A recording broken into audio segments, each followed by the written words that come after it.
The story you are about to hear is true. Only the names have been changed to protect the innocent. Fatima Cigarettes, best of all long cigarettes, brings you Dragnet.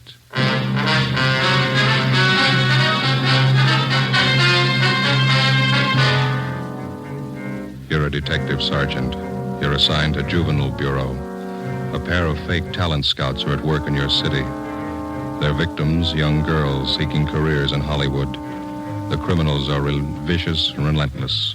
Your job, get them. You'll be amazed when you compare Fatima with other long cigarettes. You'll find they now cost the same.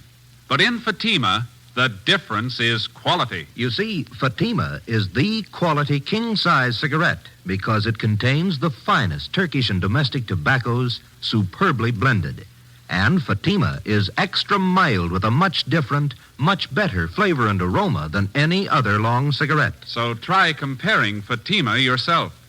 Fatimas now cost the same as other long cigarettes, but your first puff will tell you... Ah, that's different. Yes, in Fatima, the difference is quality. Ask your dealer for Fatima, the quality king-size cigarette. Best of all long cigarettes. Start enjoying Fatima tomorrow.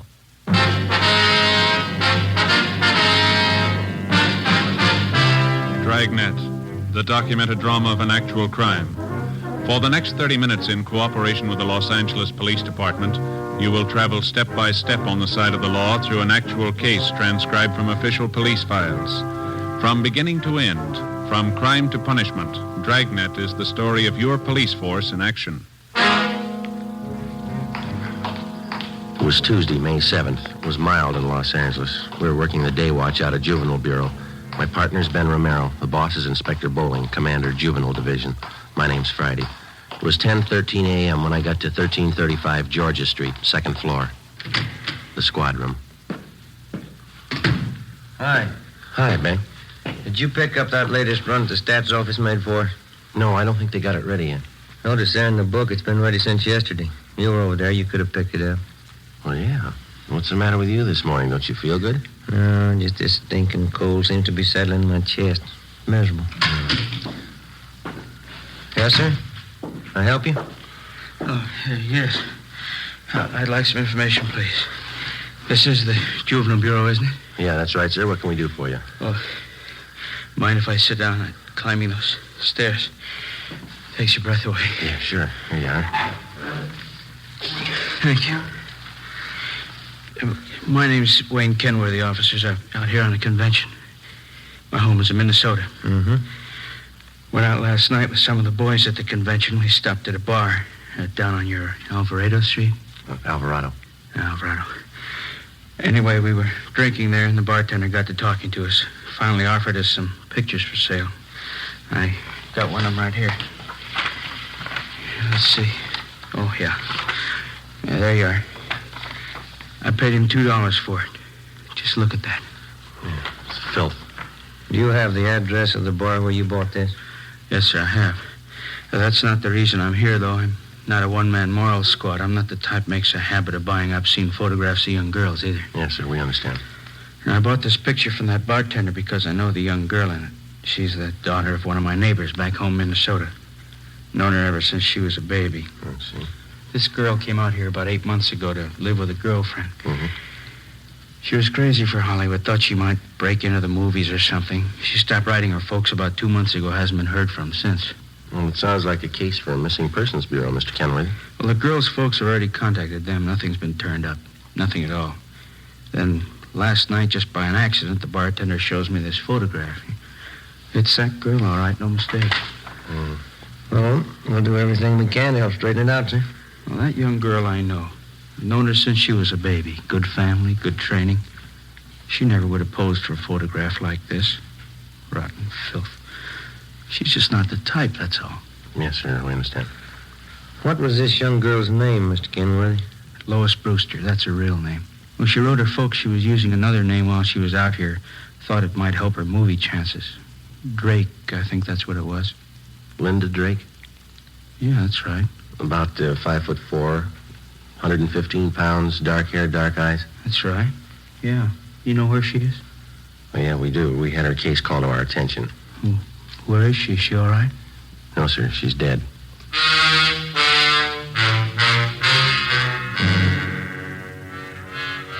Two days before Mr. Kenworthy walked into Juvenile Bureau, the body of a young girl had been washed up on the shore just below the beach town of Venice. Apparently, she'd taken her own life. The girl was a brunette, attractive, not more than 17 years old. There was no identification on the body except for a rent receipt found in one of the pockets of a cotton jacket that the girl had been wearing. The rent receipt was made out to Linda Drake. It was signed R.L. King, 876 Peoria Avenue. The address was checked out, and R.L. King was found to be the girl's landlady. After identifying the body, she told investigating officers that Lois Brewster, alias Linda Drake, had lived at her rooming house with a girlfriend for about 6 months. The girlfriend's name was Joyce Fowler. The landlady went on to explain that the two girls had moved out about a week before without leaving a forwarding address. The Fowler girl had said that she would call back for any mail that might be delivered to the Peoria Avenue address. There had been no other leads to the dead girl's background or identity until her former neighbor from Minnesota, Mr. Wayne Kenworthy, showed up. Later that day, Ben and I met with Inspector Bowling and briefed him.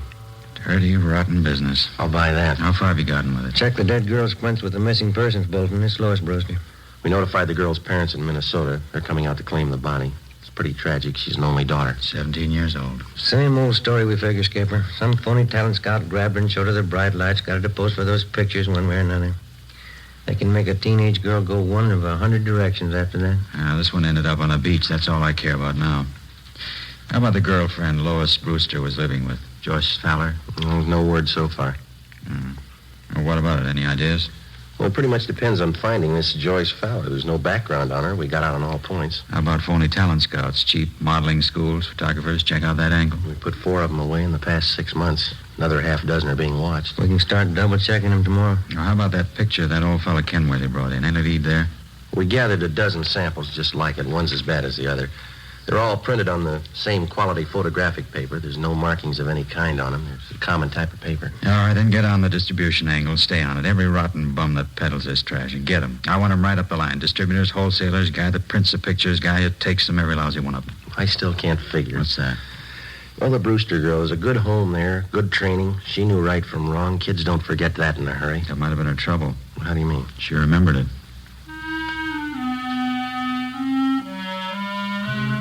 Wednesday, May 8th. 6 teams of men from Juvenile Division, working in conjunction with the Detective Bureau, started the drive against the obscene literature and photography traffic. Within 2 weeks, more than a dozen wholesalers, distributors, and small-time peddlers had been apprehended and were awaiting prosecution. But we still had failed to uncover any new leads in the Lois Brewster case. The roommate, Joyce Fowler, the all-important witness in the case, was still missing. No trace of her. The dead girl's parents arrived in the city, claimed the body, and took it back to Minnesota for burial. The drive continued. Another week passed. On May 29th, on a tip from a usually reliable informant, Ben and I checked out a small photographic studio on Sunset Boulevard, operated by an Emil Joseph Martin. He was sullen and uncooperative. We checked through his files. Just what I told you. A few special shots I keep filed away just for laughs. Mm-hmm. Once in a while, a friend drops in. I print one of them up for him. Yeah. Hold that one up to the light. Some of them are nice-looking dolls, huh? I print one up for my friends once in a while. What kind of friends do you have? What? How about this negative here, Martin? Do you mind printing this one up for us now? Sure, officer. My compliments. How many copies you want? One's enough. If you say so. Let's see. One of the best. I'll print it up right now. This way.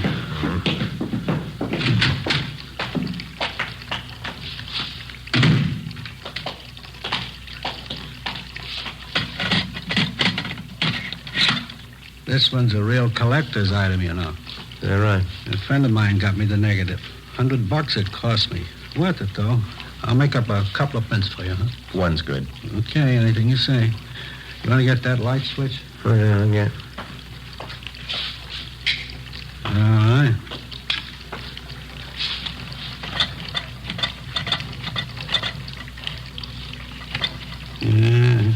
Beautiful negative. Yeah, you picked a good one, all right. Yeah, get the paper in here.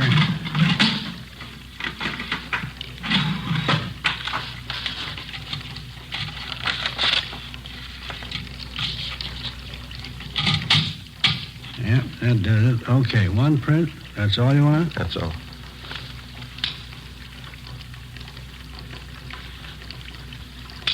Okay, let's put it in the soup.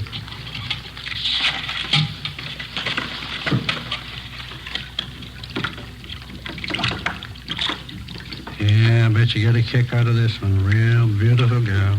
How'd you happen to get a hold of this negative? You take the picture? No, a friend of mine got it for me. It cost me a C note. There we go. Put it in the stubber.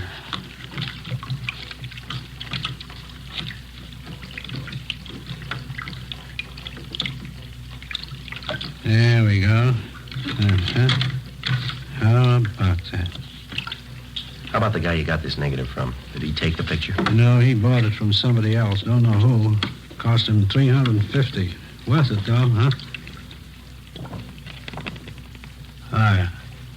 Isn't that beautiful? We've seen her before. Oh, that's so, you know her? Only from her pictures. Oh. Of course, you understand I didn't take the picture. I just bought a negative, that's all. You couldn't tag me for that, could you? We're going to try, mister. Get your coat. Oh, no. Wait a minute now, officers. I'm small fry in this operation, you know that. You want the big fish, right? We want all of you. You know who they are? Well, some, maybe. Must be worth something to you. Well, you know better than that, Martin. If you cooperate, we'll mention it in our report. That's all we can do. No promises. Not a very good offer. You're not in a very good position. Yeah. How about it? All right, I'll tell you. Emil J. Martin was booked at city jail for violation of 311 PC. His file of lewd photographs and negatives were impounded and booked as evidence. With the help of information which the suspect had given us, we were able to round up 3 wholesalers and another distributor of obscene books and photographs. Each one of them was questioned thoroughly. We ran into the same old routine. They denied knowing anything about the man who was masterminding the racket or where he was operating from. The Lois Brewster case dragged on. No progress. In virtually every case of tracing the lewd pictures to the point of production, the investigating officers were able to link the small-time peddlers to their distributor and the distributor to the wholesaler. Well, that's where it stopped, a dead end. Beyond that, nobody knew anything about the operation of the racket. Stakeouts were set up at locations where sales and deliveries of obscene material were known to have been made. Nothing happened. The drive stalled. Thursday, June 11th. Romero, Joe? Yes, Skipper? First piece of news in the morning. The policewoman just called it in. Yeah? Lois Brewster's girlfriend, Joyce Fowler? Yeah? She's been found.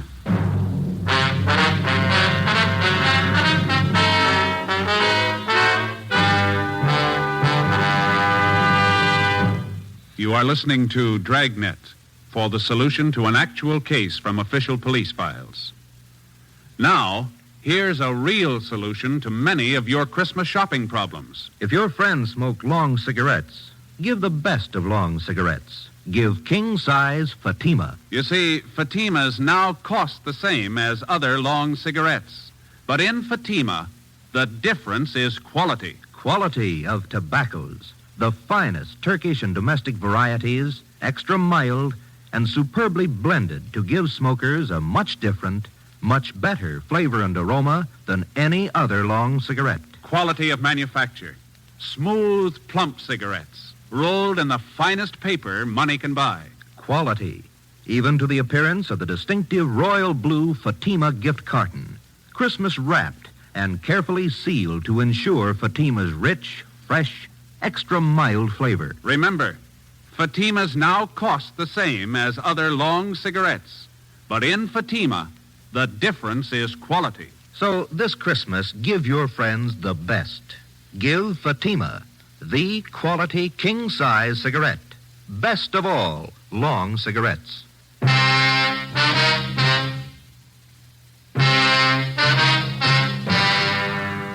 Like most organized crime, the traffic in obscene literature and photographs is a racket jealously guarded because of its heavy profit. It's nationwide, and every year it nets millions of dollars for underworld promoters and their employees. As an organized business, it's one of the most vicious and insidious rackets that exists today, despite the fact that many citizens regard it lightly. Thursday, June 11th, 10 a.m. Ben and I met with policewoman Paula Johnson. She told us that the previous evening, Joyce Fowler, the girl Lois Brewster had been living with, had gotten into a brawl with an unidentified man at a bar on Sunset Boulevard. Police officers arriving at the scene identified her as the missing girl and handed her over to juvenile authorities. At 10:30 a.m., Joyce Fowler was brought to the interrogation room. She was a tall brunette, fairly attractive. She looked older than her age. Together with policewoman Paula Johnson, Ben and I questioned her. I was out on a date with this man. We were sitting at the bar, and he started saying things I didn't like. What a row, that's all. The man seemed quite a bit older than you, Joyce. Was he a good friend of yours? Friend. He was about 50, I guess. I thought he was all right. He wasn't. How old are you, Joyce? 21. We've checked your background, Joyce. You might as well tell the truth. All right, I'm 17. I'll be 18 next week. Look, can't I go get an aspirin? I've got a terrible headache. I got some in my locker. Be right back. Okay. I still don't know why I'm here. What do you want to know? Well, you were a good friend of Lois Brewster's. You lived with her, is that right? Is that why I'm here? It's one of the reasons. Lois spent 8 months out here before her death. As far as these officers know, you lived with her during those 8 months. We want to find out what happened to her. We want to find out what's happening to you. Nothing's happening to me. I can take care of myself. That's what Lois Brewster thought, Joyce. How about her? You tell us? She didn't know what she was doing. I don't know what happened to her. I'm to blame for bringing her out here, but it's not my fault what happened to her. It's not my fault. Well, whose fault is it? All of them. The whole rotten, dirty bunch of them. Here's your aspirin. The 2 of them being up? Thanks. I'll get some water.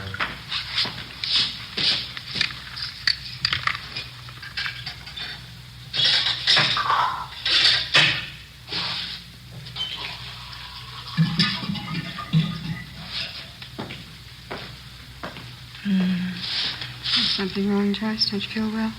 I'll be all right. All right, here you are. Thanks.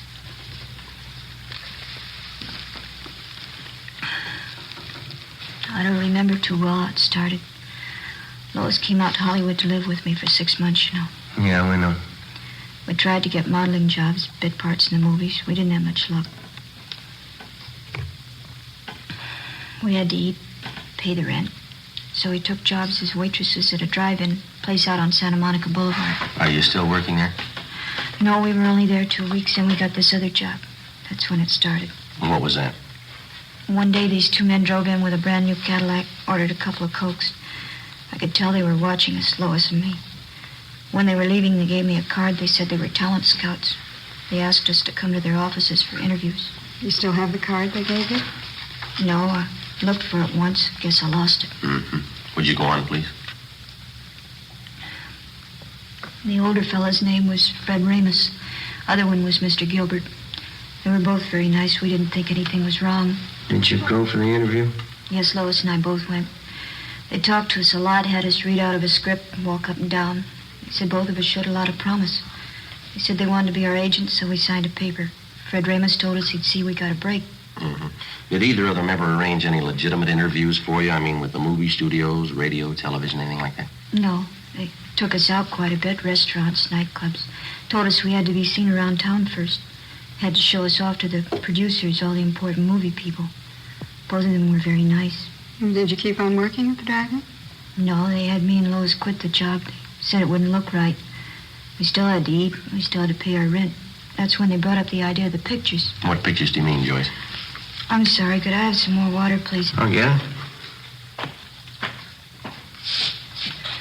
Fred Ramus and Mr. Gilbert took us out to a big nightclub one night. Fred told us that if Lois and I had some good pictures taken of ourselves, he could show them around and get us jobs as models.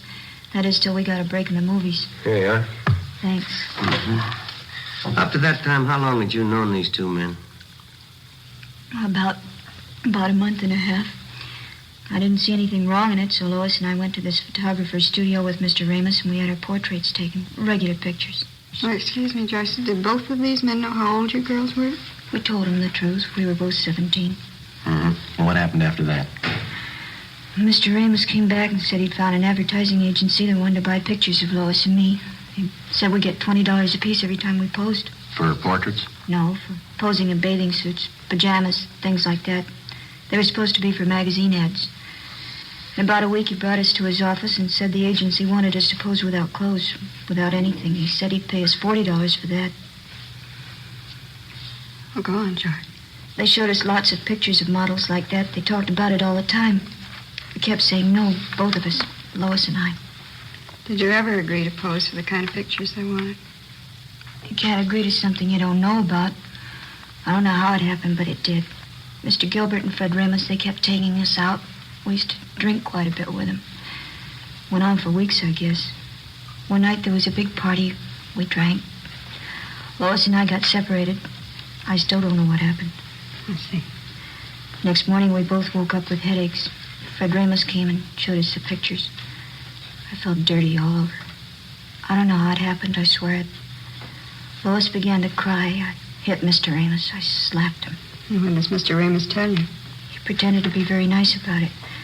Said he'd pay us well if we go on posing for pictures, the kind he wanted. If we didn't, he said he'd wreck any chance we might have in Hollywood. Said he'd see that the pictures got out. Threatened to send copies to our families, our friends back home. Didn't you think of going to the police? We talked about it. We were afraid of the publicity, the newspapers. We just kept going on, doing what he said. It was like a nightmare. Kept getting worse. We kept getting in deeper. Sergeant, you have that envelope. Yeah. Yeah.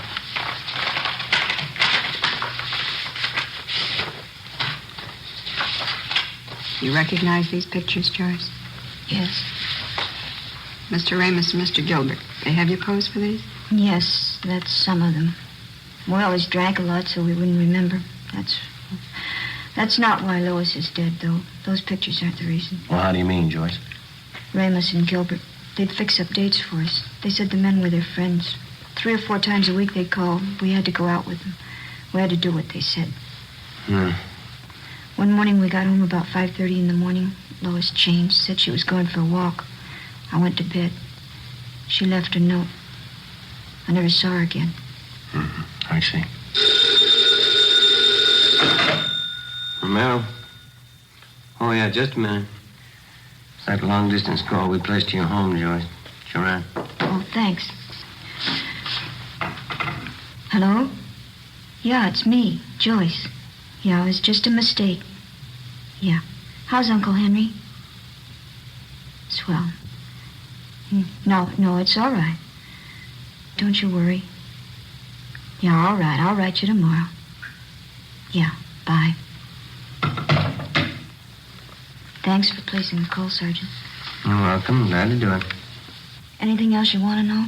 Yeah, there's just one more thing. Do you still have that note that Lois Brewster wrote before she died? No, I lost it.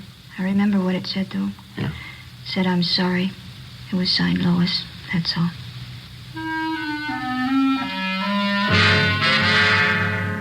Joyce Fowler supplied us with the addresses of Fred Ramos and his partner, Gilbert.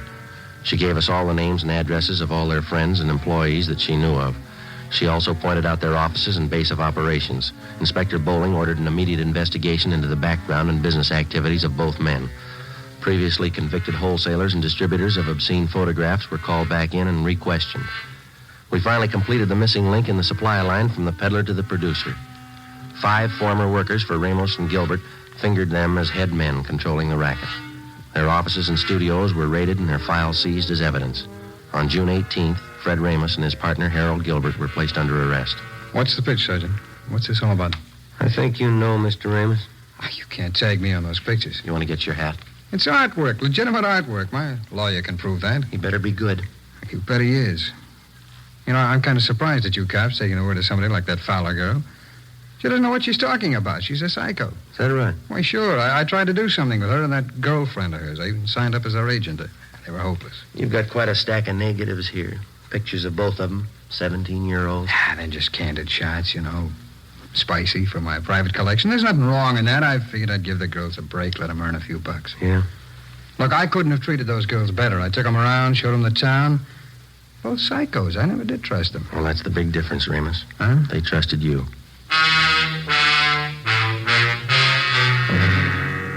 Fred Ramos and Harold Gilbert were brought downtown to Inspector Bowling's office. Joyce Fowler was seated next to the desk.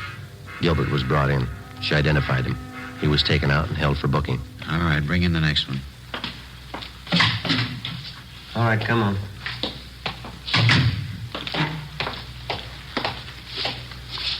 Yeah? Can you identify this man, Miss Fowler? Yes, he's Fred Ramos. What's the trouble, Joyce? Weren't you satisfied with what I was paying you? Could have settled this between ourselves. If you had any beef, you could have come to me. You're lucky, Fred. I'd kill you now if I could. Oh, Joyce, Well, come you're on now, crazy. sit down. All right, Sloan, take him out. Joyce, sit down. Come on, sit down. Be back in a minute, Joe. All right.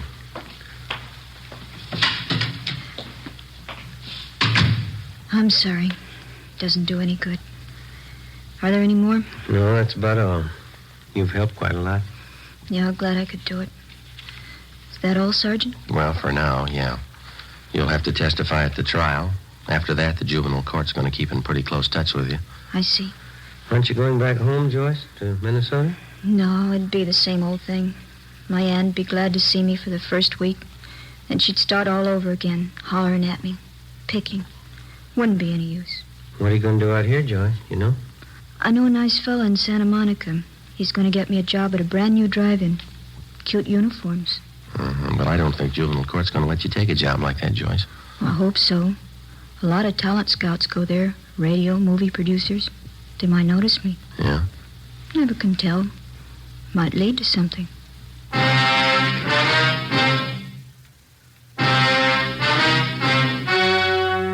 The story you have just heard was true. Only the names were changed to protect the innocent. On October 4th, trial was held in Superior Court, Department 91, City and County of Los Angeles, State of California. In a moment, the results of that trial.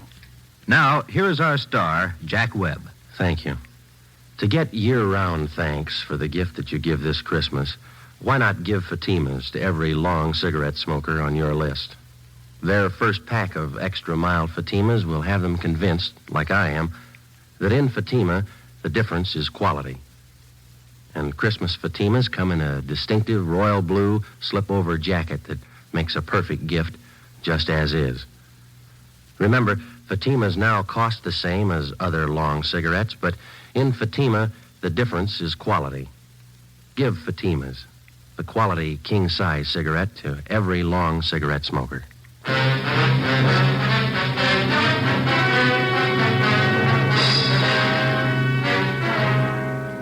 Fred Ramos and Harold Gilbert were tried and convicted on several counts of rape and lewd conduct. They received sentences as prescribed by law and are now serving their terms in the state penitentiary.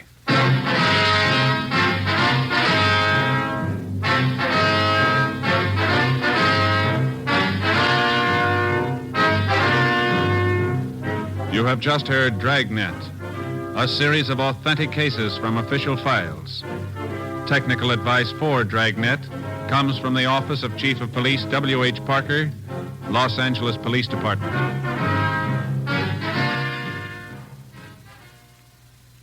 This is Bob Hope. Can we steal a second? Chesterfield, Chesterfield always wins first place. That mild tobacco never leaves an aftertaste. So open a pack, give 'em a smell. Then you'll smoke 'em. Don't forget to give Crosby for Christmas. I mean the Chesterfield Christmas carton with Bing as Papa Santa Claus. See you Tuesday. Fatima Cigarettes, the best of all long cigarettes, has brought you Dragnet, portions transcribed from Los Angeles. Coming up, We the People, with stories of today on NBC.